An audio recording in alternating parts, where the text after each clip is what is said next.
tu taký zvláštny paradox, že kresťanstvo ako fenomén sa stal takým verejným nepriateľom a naozaj množstvo tendencií na západe je k akémusi obmedzovaniu, potlačeniu vplyvu kresťanstva alebo obyčajnému výsmechu. A tam viac menej existuje taký konsenzus, že však to je súčasť tej slobody.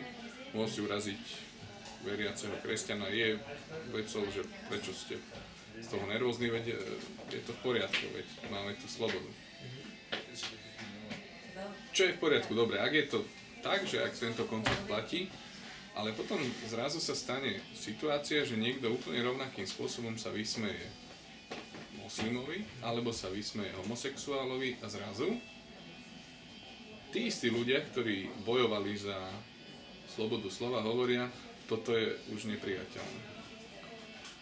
To už sa nesmie, to už sa nemá, lebo to už je potlačenie práva občianskych slobod. No, ak by sme sa mali na to pozerať čisto vecne, tak napríklad podľa výsledkov referenda na Slovensku sú kresťania menšinou takou istou ako LGBT menšinou.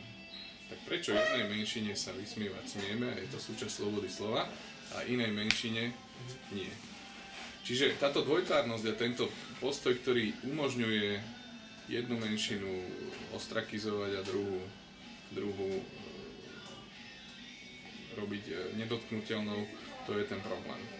Že podľa mňa to je protizápadné a tento dvojitý postoj nie je, že to je produkt západu, naopak myslím si, že je to anomália, ktorá západu škodí a je nepochopením princípu slobody slova.